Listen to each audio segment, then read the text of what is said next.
And yes, I have likened his fame to Madonna, and I stand by that. Yeah, I think that's fair. Yeah.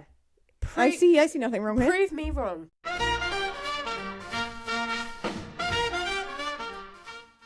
Hello and welcome back to Why Won't You Watch Corrie, the podcast where I, Emily, attempt to convince my sister Vic to start watching Coronation Street, despite the fact that I started watching it this year and have taken it far too seriously. I'm not going to argue with that. I'm Emily, and I'm newly obsessed. And I'm Vic, and I'm still not watching. And before we get into it, it's time for the official Corrie Conversion Scale update. A scale I'm being forced to participate in. Now, last week, Vic reached a 1.75. Which feels inflated. This is our highest score to date. Let's not celebrate just yet. We are edging dangerously close to a 2. And let's not get ahead of ourselves. So the question is, has there been any growth this week? No. We'll revisit that later, because this week... Oh, go on. This week felt powerful. Oh, I don't like where this is going. Define powerful. Emotionally intense, slightly unhinged, but crucially, still very funny. Oh, again, not selling it. And we are now very clearly ramping up to the Corrie 5. Okay. Which brings me to our new segment. Okay, now I'm nervous. It's called Coronation Street. Absolutely not. Okay, it's good. I don't believe you. So, Vic. Yes? Are you ready? No. Let's get into it. This week on Corrie.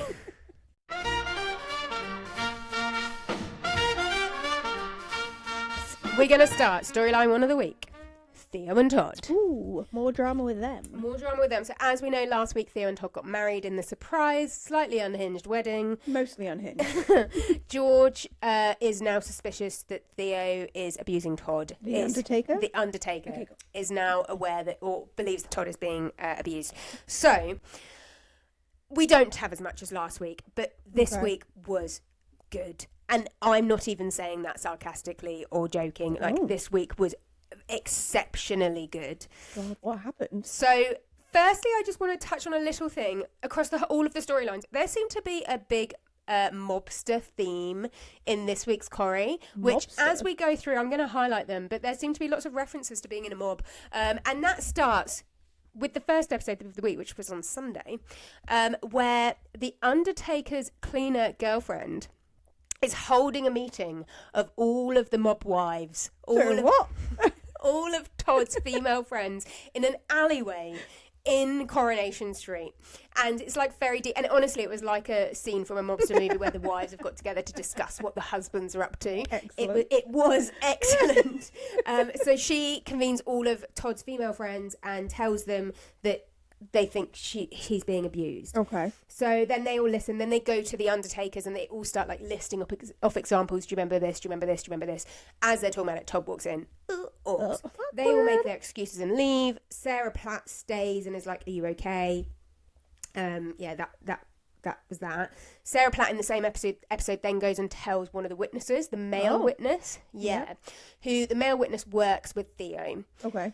So she tells him, and he believes her because, he didn't initially. Thought, no, silly, don't be silly, don't be silly. She gives a few little examples, and he believes her. Didn't think it was an abusive relationship when Theo threw a surprise wedding, but now does. So Okay, cool. that's good. So he goes around and sees Theo and Todd, realise that Todd is quite nervous, kind of cottons onto it quite quickly, tells Theo, "I'm on to you." So Of course. So then and says that Sarah had told him. So Theo is now aware that they all know and they're all talking about it. So at the end of the episode on Monday, Theo tells Todd that they're moving to Belfast because he's got a job there. Yeah. And obviously Todd is too scared to say no, so says yes. Okay. Monday's episode, the second episode of the week, honestly, you do need to watch this. It is so good.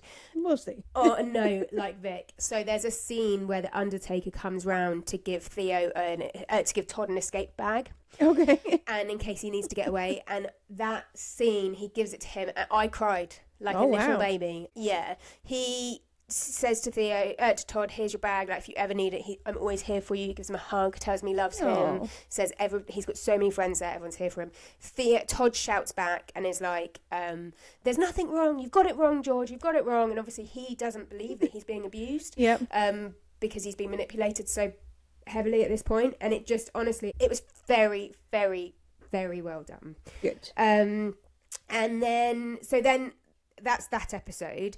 The next episode, and then also that episode, Theo goes to work, where obviously he works with the witness, and the witness is throwing all of Theo's tools into a bag. Nice. And is like, you're a bully, Theo, you're a bully. Now, also interesting in that scene, he threatens Todd. Oh. He says something along the lines of, you know what I did to Noah, I think it was. I don't. Wait, what? I can only assume that was before January. Is it relevant? Who knows? And is Tell it us. relevant? But I feel like that was a threat. Yeah. To say, I will take you down, kind of thing. So Feels like it should be a threat. we're approaching someone dying. Note that. Anyway, next episode, Theo finds the escape bag, and Todd convinces him that it was a present from George for their move to Belfast, rather than the escape bag. They go to the bistro that night, Theo and Todd, and in there are George, the Undertaker, and the gang all like hanging out and talking about it. But they're also talking about the Undertaker has his court case this week, which we will talk about later. Okay. So they're talking about that sort of stuff. Those two come in. It all gets a bit heated. Todd starts yelling at them, keep your nose out of it, and he insults Sarah, and he's Sarah Platt, and he says, you change your fellas like you change your knickers. What is it this year? Gangsters, mob number 2. Yeah. And next year you want the good guy or something like that. Then then you'll go for the copper. Then he says to the cleaner, says she says she's after George for the cash and is strictly a good time girl. That's what he says about her. And then Brian is there. Brian is in Who Stole My Book, Brian. Okay. Who really hasn't had a main story since I've been watching Since he stole his book. Since he stole his book. And Brian starts saying something and Todd goes, Brian, before you start, don't build your part up. You're not even interesting enough to slag off. It's like, what? Harsh. I loved it. I'm sorry, did you not hear about the book? Did you not? Exactly. Jesus. Exactly. But Theo is elated that Todd had a go at everyone. Yep. So he is. Yeah. Okay, let's move on. Storyline 2 of the week is the teacher and the mother-in-law. Ooh. 2 of our Corrie 5.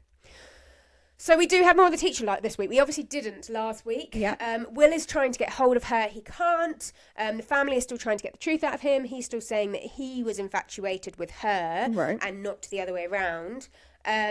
At some point in the week, the teacher texts Will and they meet in a very secret alleyway in Coronation Street. Will is struggling, is talking to the teacher and he's overwhelmed and he's saying that he wants out. No, I lie. He didn't say that at all. He didn't say that. Okay. He is struggling and he's saying he wants to out their relationship. He wants to tell people the truth. Obviously, they can't do that because unlike Will, the teacher realises that what they're doing is illegal. Yep. So, but she does say that she's moved into the precinct, so she moved into her area. Now, at one point in the week, Will goes to her new flat, and they obviously couldn't afford to build a new set for the flat. Oh, God. So all conversations happen in the corridor. Excellent. But my favourite point is she kicks him out. Like, she didn't kick him out. He's obviously been in the flat. They're leaving the flat. She goes, I'm sorry I'm kicking you out so early. It's just, I think it makes sense for you to not be here that long. Right. So then they go on to have like a 3-minute conversation in the corridor. Of course. And the so secret corridor. Like, what? But basically, yeah, so they have that little convo, like, I really care about you, blah, blah, blah. Yeah. Now, what we don't know at this point, but we find out, is the mother-in-law had put a tracker on Will, so she now knows where the teacher is. So the mother-in-law shows up at Megan's flat, and they have a secret conversation in the public corridor. Of course. So they have this chat. Megan and the mother-in-law is just being really threatening. Yeah. I know what you're doing. Like you, blah, blah, blah, blah, blah. And then she turns around, she goes, well, just think about it. When you're in prison, it'll be us that are raising your baby, and we'll make sure that your baby knows exactly who you are. At that point, the teacher lurches towards her. The mother-in-law pushes her. She falls and lands on the floor and then starts grabbing her belly, going, look what you've done, because obviously she's pregnant. Yeah. So... Was she bleeding or anything, or was she just screaming, look what you've done? Literally just going, look what you've done. Okay, cool. So then teacher then texts Will. They go and have a secret conversation in a secret car in a secret There's a lot of secrets. Yeah. I just feel like being very blasé. But hey ho. And the teacher tells Will that the mother-in-law attacked her and that she's lost the baby. Oh, okay. The next day, DS Lisa Swain is in it. And she goes to speak to the mother-in-law and says the teacher has said that you assaulted her. And the mother-in-law is really honest. She's like, yeah, I spoke to her. Yeah, I threatened her. Yeah, I did these things. But I didn't assault her. She tripped and she fell, is what she said. So that was the sneaky bit. And then Lisa Swain's like, you need to come down to the precinct. Then the teacher and we'll have another chat in the secret car. Clearly I felt the need to add that in. I was going to say. Mother-in-law goes to see teacher again. Oh, God. And the teacher is like, oh, I've had enough, Maggie. Here's the name of the mother-in-law. Oh, she's got a name. She does have a name. It's getting too confusing now. The teacher's like, I can't be bothered to fight. I've had a miscarriage. Have you not done enough? And actually the mother-in-law does seem a bit guilty. Like she seems a bit sad about that. So but at the end of that episode, the teacher is at therapy. Okay. And she's talking about the baby that she had terminated, not the baby that miscarried. So, I mean, that makes more sense, to be honest. It did open up a whole thing because she was meant to get this baby terminated a while ago. So the question I have is, A, did she? B, did she miscarriage? Or C, is she still pregnant? Like, I feel like this teacher... I feel like she's still going to be pregnant. I mean, the way it was said was very much like the baby was terminated. But yes, there was enough for me to go, well, hang on, is she just lying? Yeah. Is she actually still pregnant? Is that going to be a little twist we've got coming on here? Also, wasn't there a question of if, like, this was even Will's baby? Because she had a boyfriend. She had a boyfriend. So it's obviously Will's baby... Otherwise, she wouldn't have wanted to get rid of it. Exactly. Because that then proves that they are sleeping together. Agreed. So So I think I don't know. I mean, I think she definitely didn't miscarry. I think she either terminated or there's going to be a twist that she's still pregnant. But I think it's likely that she terminated. Side note, then the mother-in-law. So the next episode, the mother-in-law is trying to pressurise Will to tell the truth, and she basically locked him in the lounge and is like, "Tell me." The dad walks in, they get angry, they have an argument. So, and then the dad calls her an angry mob wife.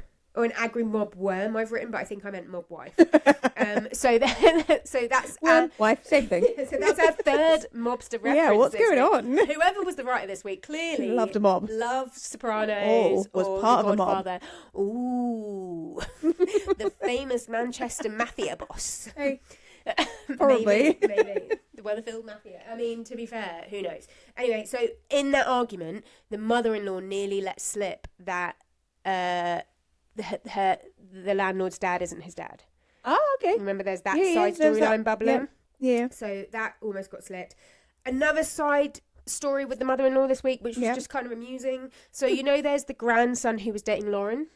Yes. So that's also part of the same universe. So he's the chef at the pub, which currently just does hot pot. Right. He's decided this week that they should sell oysters in the Rover's return as well as hot pot.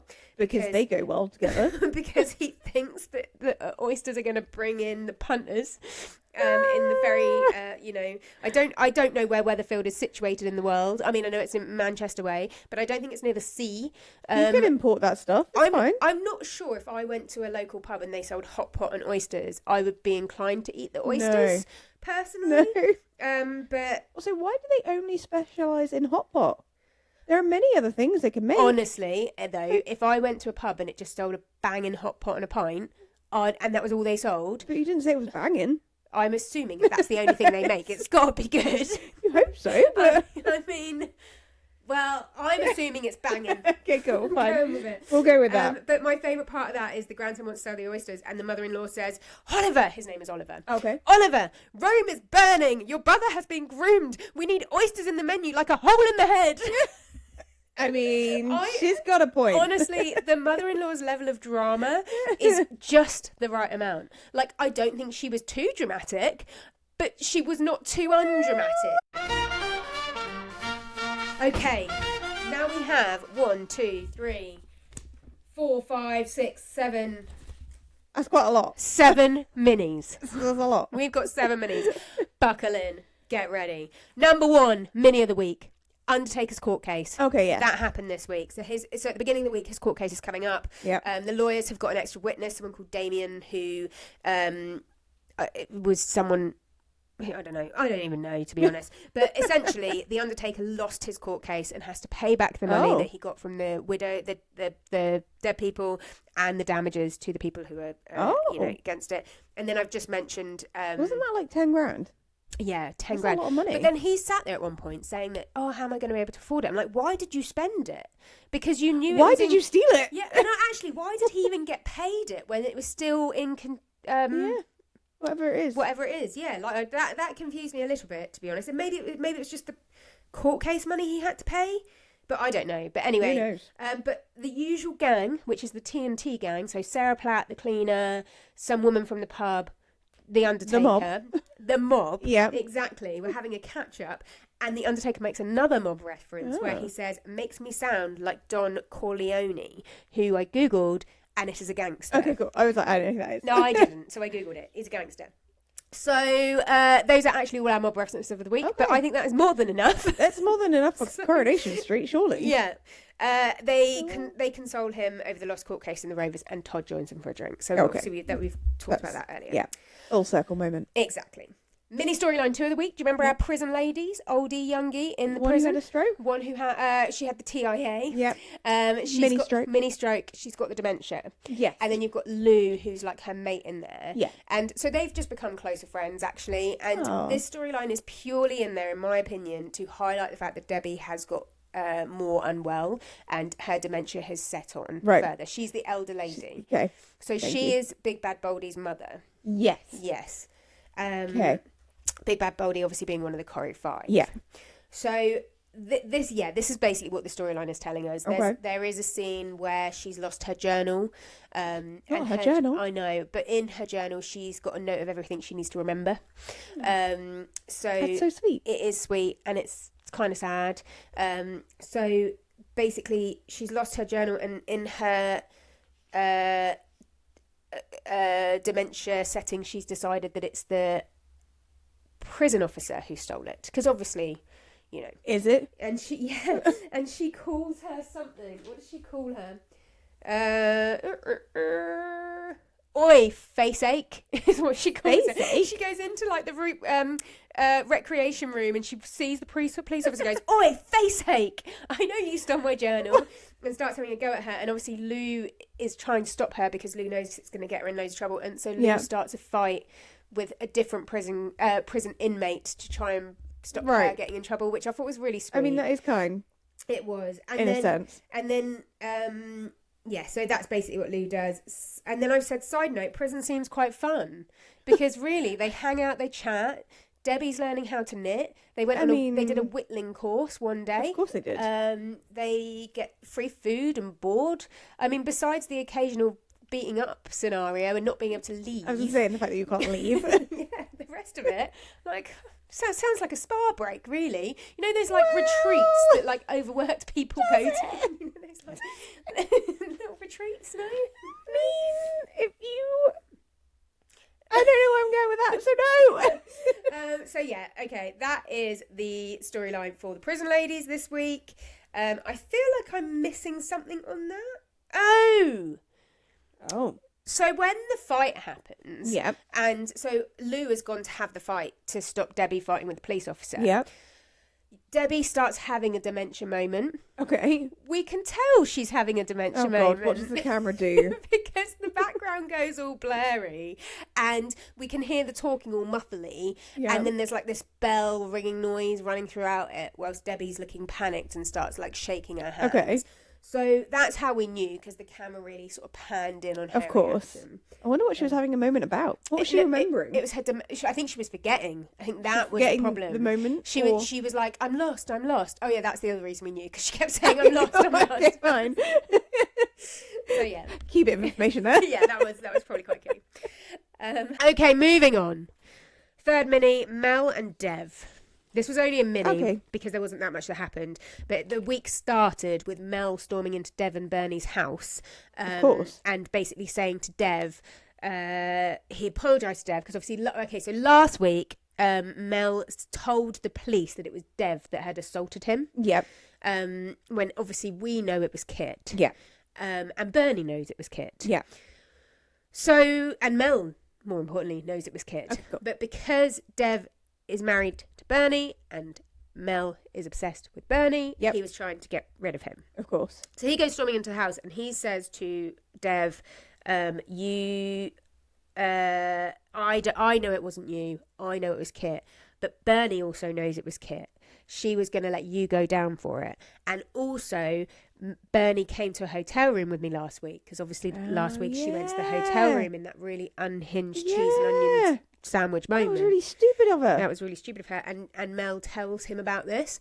But then he turns around to Bernie in the same scene and says, I've told him all of that now. So hopefully he'll leave you so you can be with me. Okay. Yeah.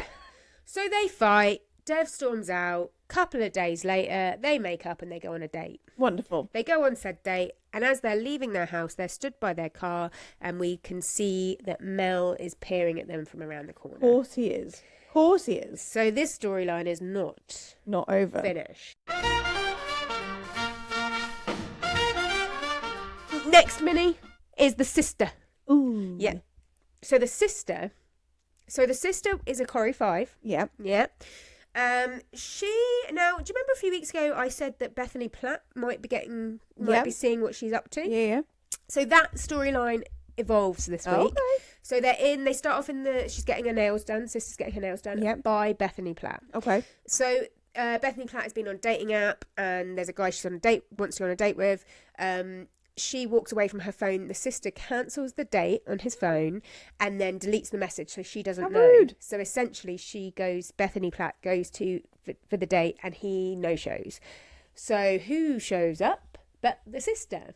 Of course. So they end up having a drink together and basically Sarah Platt, her mother, also shows up. Okay.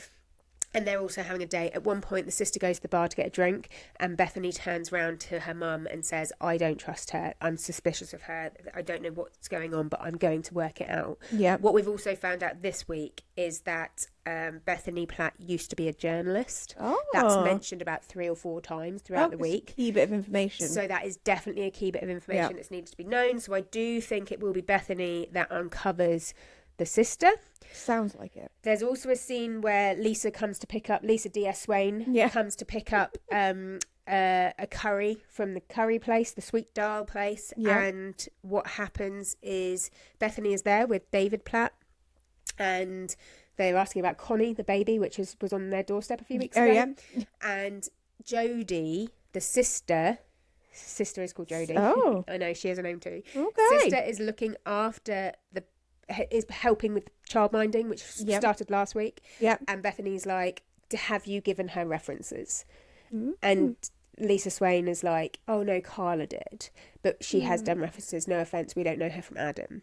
So I guess there's that question of, did Carla do good references? Yeah. Like, or maybe it's that the sisters managed to cut, maybe fake references. Maybe the sister hasn't actually done anything in terms of like with the kids. Work-wise. So yeah, don't know there, but Bethany is certainly questioning. Go on, Bethany. And I guess my question to myself and the room, which contained just me, was, is Connie in trouble? Is the baby in trouble?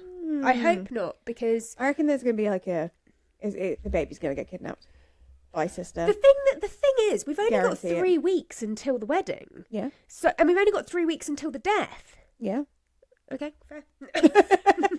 Yeah, fair. Your point being? Yeah, no, I actually don't know. Okay, cool. Mini 4 is the bros. Mini 5, sorry, is the bros. Steve and Tim. So we've talked about them before. They keep popping up and just having random little conversations. Okay. But the bros, obviously, Steve was friends. The one whose dad died. The one whose dad died, who's also getting on well with the landlord, and Tim, who's a little bit jealous. Yeah. So Tim it's turned out was also groomed apparently when he was Oh. younger. Why? So Sally suggests that he talks to the landlord to tell him his experience. Yeah. And also suggests that he should talk to his abuser Trisha to find out why. Okay. So because Tim doesn't really believe, I don't think that he was abused. So I think that's starting something that might come out. Yeah. Then we've got and also Tim forgot to get Sally a sandwich at some point. I thought that was How important. dare he? I know. And then she comes in and goes, well, you can make it up to me at home. And this is not the first time that I've seen that Sally and Tim have a very passionate relationship. So, yes. Over food, or the lack thereof, maybe. I mean, I don't know. I think it's dessert. If you get what I mean. Another little thing that happened this week, in the final little storyline of the week, and it doesn't even warrant a storyline. Okay. I don't know where it came in, but Kirk is a character. And he's like Gilmore Girls, Kirk. Actually, yes. Yes. He's got that level of like, what the fuck weirdness. And I'll explain why. So there's a scene where he walks in and he just walks into the shop where Dev and Bernie are stood and goes, am I walking funny? And they're like, why? And he said, well, I've been doing this thing where I've been standing on one leg and now I'm worried that one leg's bigger than the other and I'm walking funny. And Dev goes, well, why don't you stand on the other leg and balance it out? And he's like, oh, yeah, good idea. And then he goes, excuse me, whilst I walk out backwards, because apparently it's good. And then there's another scene later on where he's just walking through the shop backwards. And I was just like, what? So many questions, but zero questions all at the same time. I mean... Honestly. He sounds great. I want to see more of him. I agree. I think he needs more airtime. Yeah. Give us more Kirk. And Vic, that is what's happening on Corrie this week.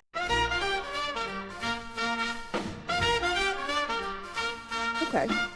And Vic, we are moving on to the Coronation Street Stats Report. Woo! This is the part of the show where I talk numbers. That's your favourite thing to do. It's my favourite thing to do. I love numbers. I love facts. I love graphs. I love pie charts. I love all things mathematical. So here we go. This is Corrie in numbers.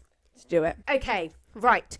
Question number 1. Not question at all. No. We'll start with our low numbers. Okay. Moments I yelled, what are you doing at the TV this week? Was just a 1. Okay. I kind of thought that would be higher. Yeah, I think because actually none of it was so much of a surprise as they built up to it, so I knew it was happening. So I wasn't, what are you doing? I was like, oh, you're already doing it. Fucking hell. Okay. There was also only 1 fancier brew. Wait, what? I know. Shocking behaviour. That's sad. Shocking. Why is nobody drinking tea up north? Agreed. Villainous behaviour? Yep. 2. Okay. Suspicious behaviour? 3. Interesting. Gasps were on a 4. Nice. Meaningful stares, also a 4. Okay. Arguments and storm outs. Got to be plenty of them, right? I mean, Will was doing it in most scenes, but there was also many others of arguments and storm outs, and it was a 10. Whoa. That was a high week for the arguments and storm outs. I'm going to do laughs, and then I'll do don't be daffs last, because I need to discuss that. Okay.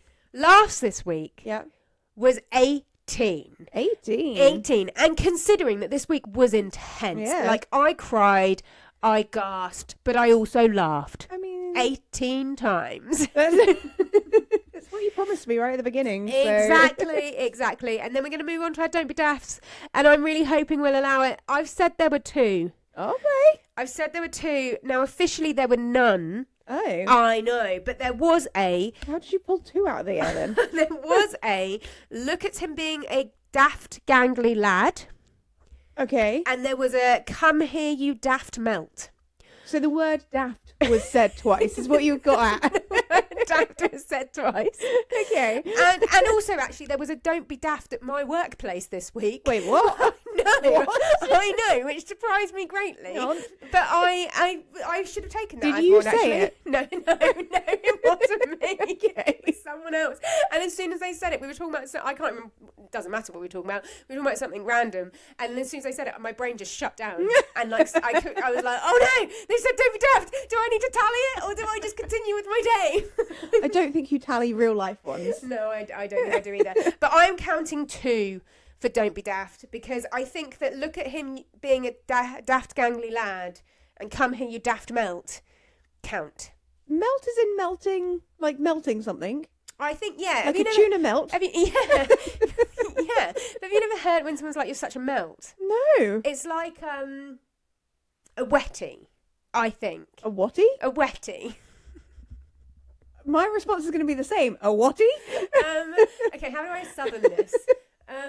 You southern this? Like, you're so northern. I am, Vic. Prove it I'm not. Case in point here. It's like a melt. You know, he's such a melt. You could keep saying it. It still doesn't make any sense. Okay, I'm going to have to put a pin in that. Okay. And next week, I'll come back with the definition of a melt. Thank you. In fact, actually, I'm putting a pin in it and Googling it now.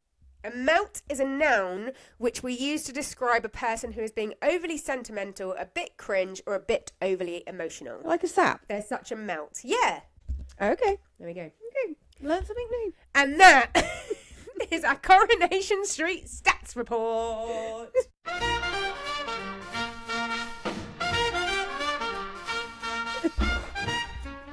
Okay, Victoria, we are moving on to the awards of the week. This is the part of the show that I called the Coronation Street Awards because it's about Coronation Street. There are awards that I have made up for this podcast based purely on my own views. Yep. It's like the Oscars. Same, but different. And our first award of the week is Villain of the Week. There is only one this week. Hazard a guess? I mean, I've kind of saw it. Oh, would you like to say? And you can announce the award. It goes to Theo. Yes, it does. MVP of the week. We've got two for two different reasons. Options are mother-in-law and George.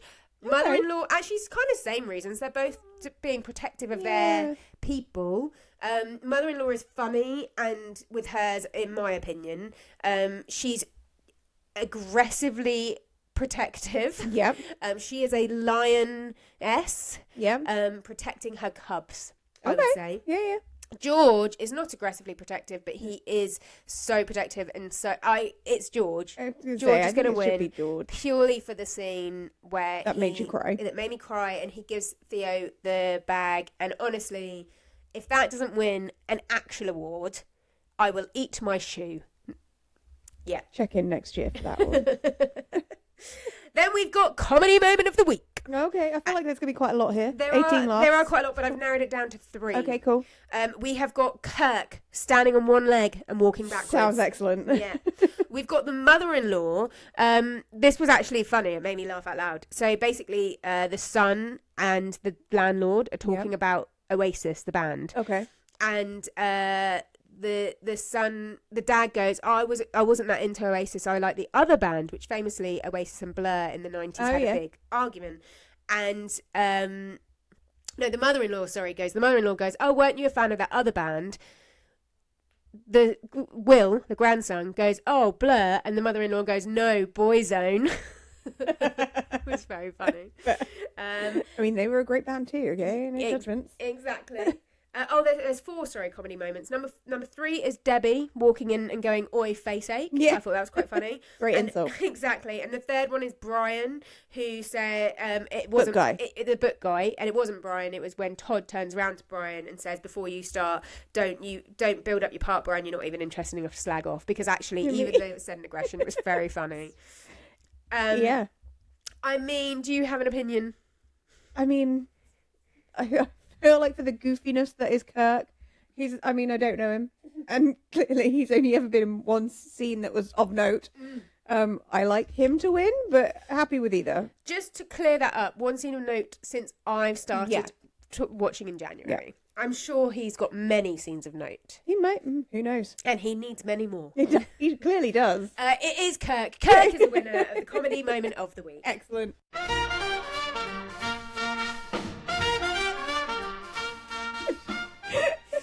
And we are moving on to Last Orders. Last Orders. This is the part of the show where I pick somebody from the Cobbles that week and I decide whether I would go for a pint with them. Because this is how I like to make all my important life decisions. Would I go for a drink with you? Solid life choices there. Solid. And this week, Victoria, yep, I have picked Ken Barlow. Oh, good old Ken. I know. Thoughts, feelings on Ken Barlow? He's a legend, is he not? I've put he's a Cobbles legend. There you go. Legend. Cobbles legend. He's a Cobbles legend with a great connection to a lot of people on the street. He's wise. Seems like he's slept or birthed all of these people. So. He definitely seems to have birthed a lot of people on the street. I mean, maybe that's not the right words, but you all know what I mean. Contributed to the birth There you go. of a lot of people on the street. I've said he's wise, he's interesting, he's calm, but mainly I want to understand his family. There are many members of it, clearly. Yeah. Now, I also completely appreciate that he has been on the street for 66 years, so I think his personality is probably multifaceted and has changed probably numerous times throughout the history there. Yeah. So, but I'm going on what I've seen in the last few months. Yeah. And this was my opinion of him. Would you like to add anything? No, I mean... We've not really talked about him that much, have we? No, he's not been in it a great deal, but he's such a character that he doesn't have to be in it that much. Like, he is Ken Just Barlow. if he's in a scene, he's like, that's his scene. Yeah. Probably even, again, don't actually know, so correct me if I'm wrong. I feel like even if he's not talking, he's kind of a focus in many scenes. I think he would be because to me, he's I such think. a legend. I think Ken Barlow is like the equivalent of someone like Madonna. Everyone knows him. Everyone in the UK, if you were to say Ken Barlow, would know who Ken Barlow is. Absolutely. And yes, I have likened his fame to Madonna, and I stand by that. Yeah, I think that's fair. Yeah, I see nothing wrong here. Prove me wrong. I won't. No, I think you're right. So let's go on to our small talk ability. At 5. I've given him 5. Yeah. I think he's got a lot of stories. He's lived a long life. We all know people of the older generation love to share their stories, love to talk until they don't, and then they will stop because that is well That's within their rights done. too. Maybe that's just our older generation who'd reach a point and tap out. All right, we're done here. Let's turn our hearing aid off. Stop contributing. But I've given him a 5 out of 5. I don't think he would. I think he'd go drama risk. Your thoughts and feelings? I can see you looking at my notes. I can't read it from here. I feel like Ken Barlow maybe... How old is he? He's been on it 60 years. So he's 93. like 40 years ago. Uh-huh. Drama risk high. Uh-huh. Ken Barlow in 93, I don't think he's going to be that much of a drama risk. Yeah. So I've got a 3 because I think that he isn't dramatic. Yeah. But seems to have a lot of family. His family are dramatic. Yeah. So you might be having a drink with him and they might come in and start like yelling. Also, I don't know his reputation. So if he was just having a drink with me, would Tracy assume that I'm on a date with him and throw a drink over me? I don't know. Future baby mama right there. Honestly. Am I the only person who would love to have a drink thrown over them in a soap? No. Like, not in real life. That would be annoying. Yeah. But I'd love... really annoying. I'd love to be an extra in a soap and be in a scene where someone threw a drink over me. I feel like that is a rite of passage. Is that how you're going to get on, Corrie? Hopefully. Is that Hopefully. your pitch right there? That's my pitch. I want to be in the background and get a drink thrown all over me. Gossip. Is Ken Barlow gossip? I feel like he would be. I've given him a 5. Yeah. I think, again, people love to talk. They do. And I think he would just share because ultimately at that age, it's not really gossip. It's He's just not going to care. He's not going to care. So it's not going to affect his life at all. No, I've gone 5 out of 5. Vibe check. I think he's got quite a good vibe. I think good vibe also. Yeah. He's scoring top points. I'm not going to lie. He is getting second, third and fourth drink at this rate. I mean, I've given him a 5 out of 5 for the vibes check. Exit plan. I don't think you would need one. I think when he's done, he'll go. I agree. So I said no. He's 93, did you say? Yeah. He's going to tap out before we are. Exactly. You hope. So that leads us into second drink probability, where I've said he's 93, so it's up to him. I would obviously stay. Yeah. I think that guy has a lot of stories. I also want to understand who his, he seems... He's going to need like a big piece of paper and do like a family tree. I need to understand that. But I think it's up to him. If he wants to stay, I'll stay. If he doesn't, I won't. If That's fine. Whatever Ken Barlow wants, Ken Barlow gets. Unless it's more kids. He doesn't need more kids. No, that women's tapping out. And that is last orders. Cheers.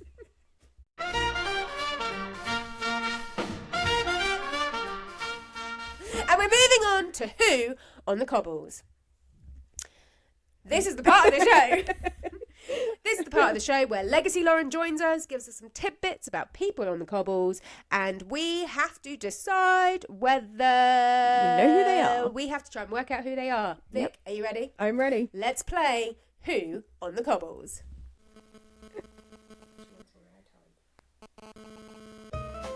Hello, Emily and Vic. It is Legacy Lauren back once more for Who on the Cobbles. Now, recently on the street, we've had a dramatic storyline with Megan, the teacher's pregnancy, and also the arrival of Bonnie Connie.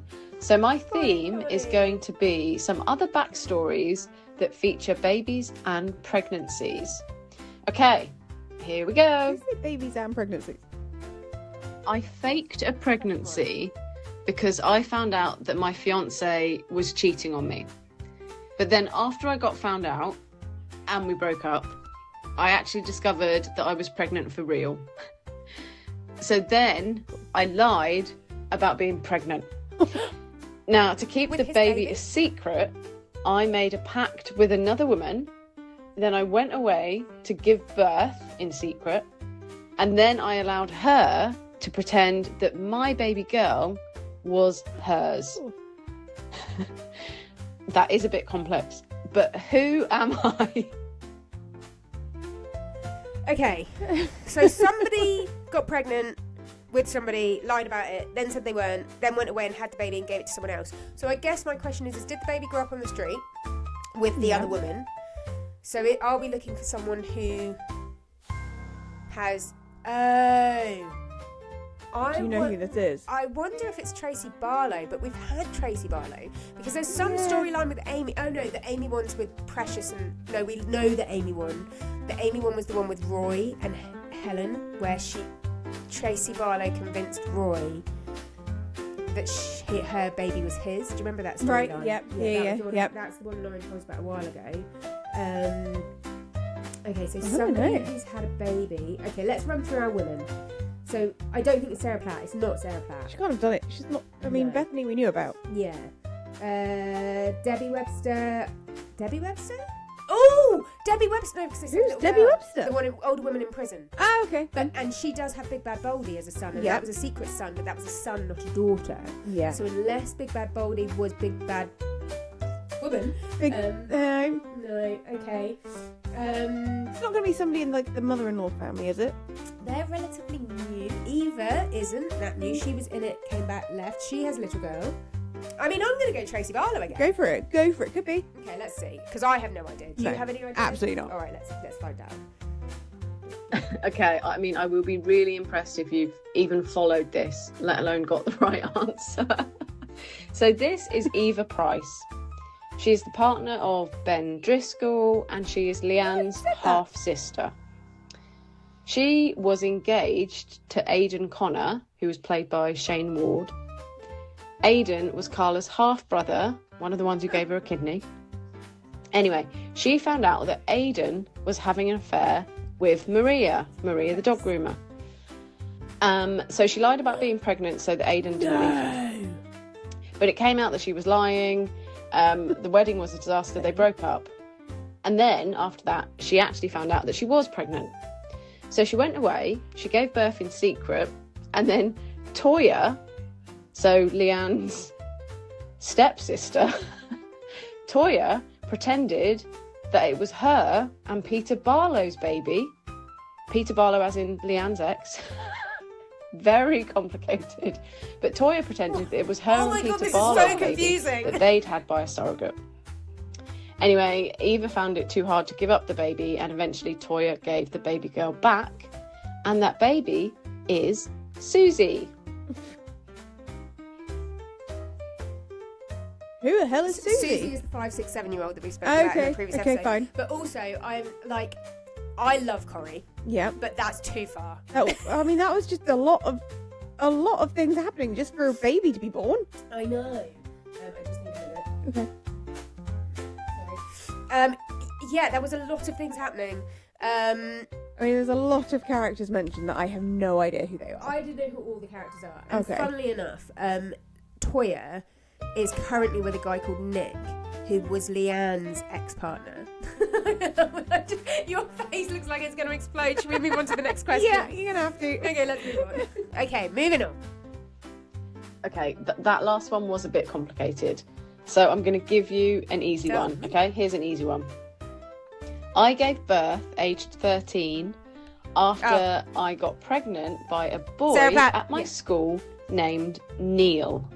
Who am I? Sarah Platt. Sarah Platt, moving 100%, on. 100%. If it's not, I'll eat my shoe. You know, a lot of shoes. Okay, that was an easy one. You should have both got that. That was, of course, Sarah Platt, who gave birth to Bethany. But here is something that you may not know about Bethany. So let me give you another Who on the Cobbles Before question. we go to that one, I actually blame Sarah Platt for the reason why we have a global population crisis at the moment. Explain, please. So when that storyline came out, there was a real issue in the UK, certainly with underage pregnancies. True. So I believe that it was put out to try and make people not want to get pregnant. And then no one did. And now there's, now there's a population crisis.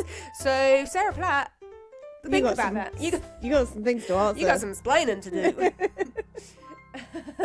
Anyway, moving on. My second wife tragically lost our baby, who was born the day after Bethany Platt. In her grief and distress, she kidnapped Bethany, but thankfully she handed her back to me just before she killed herself by throwing herself in front of a lorry. Who am I? Jesus. Oh my God. I don't know, because they're dead and we didn't watch it then. Who the hell would steal a baby? But who was in it in Sarah Platt era? I don't know. We're going to have to get the answer. Yeah. Unless they've appeared back in as a ghost in the last 3 weeks. And I mean, 3 months. Anything's possible. Anything's possible. Let's go. Let's Do listen. it. So there you go. You may not have known that about Bethany, No. but she was in fact kidnapped just after being born. So the answer here is Kevin Webster. So this was a really sad storyline. So him and his wife Alison, who he married after Sally, they lost their baby Jake, and Alison took baby Bethany from the hospital, luckily handed her back safely before she threw herself in front of a lorry and was killed. Wow. So yeah, that was a sad one. But there we go, dramatic start to little Bethany Platt's life. Wow. That's so sad. And Kevin Webster is still in it, actually, so we could have heard guessed the that. name Webster's. Yeah, he is in it. So Okay, should we do the final one? let's do it. I raised a baby boy thinking that he was my son. However, when my wife was killed by the tram that derailed from the viaduct and crashed onto the cobbles, she was trapped under the rubble. She revealed in her dying moments that the boy was in fact the son of my best friend and business partner. Who am I? Oh shit. Okay, so the boy was the son of my best friend and business partner. Yep. Boy was the son of my best friend and business partner. So someone's had a son, Yep. but it's not. She's brought up as her own, but it's not. And it's actually the son of her best friend and business partner. Best friend and business partner. I'm going to say that that's Nick, because the only other person I know with a son, although when did the tram... I googled the tram crash recently because I really want to watch that episode, but I also don't want any contact. I do want contact. I really want to watch that episode. Okay. And that was in 2010. Right. So we're looking for a boy who's at least, older than 16. I don't know. I'm going to say Kit? Nick. Who did you say? A Kit? Let's go Kit. Yeah, because I know that there's a storyline with Kit. Let's go Kit. Okay. Let's go It's probably Kit. Nick. It's probably Nick. Let's go. All the drama, all the drama here. So this is Tyrone Dobbs. Who? Tyrone was married to Molly, and Molly and Kevin Webster had an affair.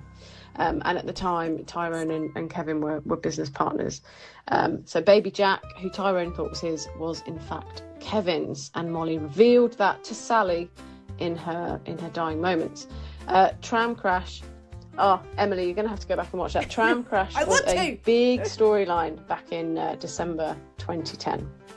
So the Swarla Wedding might be big news, but let me tell you, there have been plenty of other big dramatic storylines on the cobbles in the past. Now I've thought about it, I do actually know that I do know that Kevin Webster has a son, but I didn't realise that was the storyline that got them there. Honestly, this is giving me a whole load of new characters that I can't put any faces to. I feel like I can't explain who they are. I feel like a lot of doors have been opened to you this evening. There's a lot of doors that I don't really want to step through either.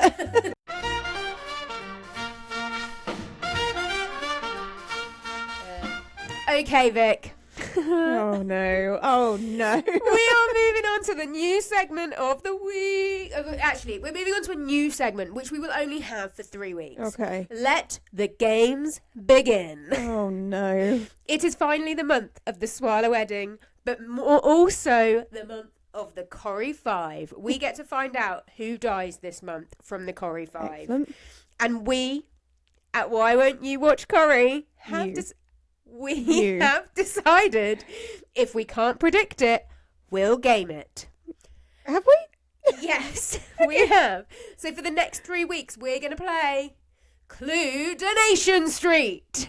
Oh, I don't have any words for what's about to happen. So it's going to be a full murder mystery where we're working out who dies, where it happens, and what they're killed with. So was it a stale baguette from Roy's Rolls? Was it a poisoned hot pot in the Rovers? Or was it a hit and run from the streetcars? Who is getting murdered with these sorts of murdering apparatus? A baguette is not a murder device. So, just to give some context to the game, we are rolling this out on our social media. And from there, you will see that we are playing a big game of Cluedo Street. I did love Cluedo. Cluedo's a great game. It's a little bit of a twist. So, in Cluedo, you pick who's the killer, the instrument, and the room they were killed in. Yep. With this, we are picking who is killed, how they are killed, and where they are killed. Okay. If you go over to our socials, I have a selection of playing cards you can download and you can do your own and you can tag us in it. And we will shout out the best answers. And by best, I mean the ones that make me laugh. Probably the most unhinged. The most unhinged. But as it stands at the moment, we have a board which will be going up online. Our murder weapons. Yep. Are a stale baguette Of course. from Roy's Rolls, being pushed down the stairs. Seems legit. Yeah. A wrench from Webster's Auto Centre. Yep. Scissors from the salon. Okay. Yeah. Pair of hair cutting scissors specifically. Oh, options to be murdered with. Yeah. A poisoned hot pot from the Rover's return. Oh, don't do that to the best hot pot in town. Exactly.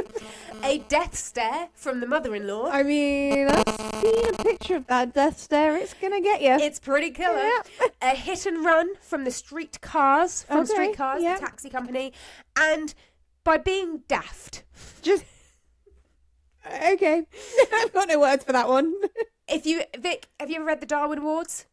No. That is a whole book based on people who have died from being daft. Excellent. So Excellent. and that is a thing. That's a real thing. Okay. So Vic, as our first week on the Cluedo Awards and a new game that I've sprung upon you this evening. Yep.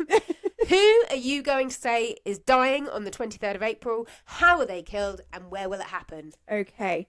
Well, from everything I know, this is what I want.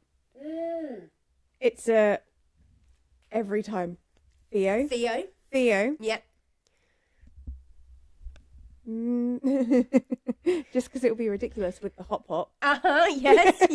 But death by hot pot. Death by hot pot. Oh, I mean, the pub seems too obvious. The choice was now they've gone hot pot. In the hairdressers. Oh, because doesn't the other guy the other one works is a hairdresser. Which one's a hairdresser? Platt. Oh, okay, David. Yeah. Okay, well that's still my guess. That's still a guess. Okay, fine. That's locked in. That's your guess for week secured. 1. Okay, my week 1 guess. I have 2, but I'll pick one because that's only fair. No. I'm going to go the teacher. Yep. I'm going to say that she was killed by mother-in-law's death stare. It seems fair. It seems fair. And I'm going to say that it happened... I've forgotten all the locations. Every single one. I'm going to go the cabin in the newsagents. Okay. She walks in, she death stares her, she drops dead. Anything is possible. I'm locking it in.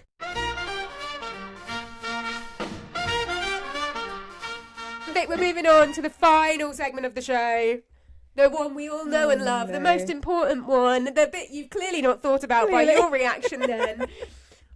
It's been a big week. There's been a lot happen. We've had all sorts of things. It's been powerful. God. It's been a big week. It's been a huge week. We have had a bit more of a bit more happening on the Thea and Todd. Yeah. Meghan, mother-in-law being a legend, Kirk walking backwards, all sorts of awards going on. We've got some Cluedo happening now. We do. Last week you were at 1.75. Hit me. Where are you?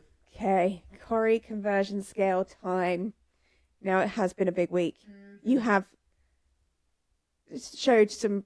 Not you. You didn't write it. Corrie has shown some real emotion and dedication to getting this Theo Todd storyline right, which is the same thing they did with the Teacher Will storyline with Harry Potter. Yes. So I appreciate them doing things right. I agree. Well done, Corrie. Well done. This is good. Now, after all of that, the score I'm going to give is actually solely based probably on one character and one character alone. Is it Kirk? It's Kirk. Yes! He's got me. I like him. I am going up to a 2. Yes, a solid yes! round 2. More Kirk, please, Corrie. Yes! Okay, my excitement shocked me a little bit then, actually, considering you did only go at 0.25. But it's a solid round number. It's a We're moving in the right direction for you, Yes! And like I said... Honestly, you're going to be watching in no time. I'm going to be watching the Kirk scenes in no time, maybe. Okay, so... Get Kirk in it. Yep. We're getting me in it. Yep. With either a glass of water being thrown over me and the Rovers, Yep. or, I mean... If you need to rehearse that scene, I will volunteer to be the thrower. You're good, thanks. I have also 2 weeks ago, we talked about me having, pitching an actual role. Yep. I have been working on that, and that will come to us, but I feel like it needs to happen after the Corrie 5. We've got a lot happening over the next few weeks. So that will be later down the line. But it's good. Oh, God. It is good. Okay. Anyway, I look forward to that. I'm very happy. We've reached a 2 on the Corrie Conversion Scale. I can see Vic watching in no time. This is happening. Let's go. Let's go. I don't even know what I'm talking about this week. Thanks for joining us. This is Why Won't You Watch Corrie? I'm Emily. And I'm Vic. We'll see you next week. See ya. And like every week, if you want to follow us, we're on socials. I can't remember which socials, so I'm going to throw over to that one. We're on at Why Won't You Watch on everything, except for YouTube. Actually, I realised this week we're on at Why Won't You Watch Corrie. Oh, okay. Specifically. Oh, my goodness. Yeah, good words. Too much wine. Yeah. I mean, tea. Oh, got that. What's in your cup? Yeah, we're on at Why Won't You Watch. Email us on whywon'tyouvwatch@gmail.com. Tag us in your hashtag Corrie5, hashtag Coronation Street, and let us know your predictions for Corrie. That's all we got to say, I think. And that's us for this week. I'm Emily. And I'm Vic. And this is Why Won't You Watch Corrie? Gets more cringy every time we do it.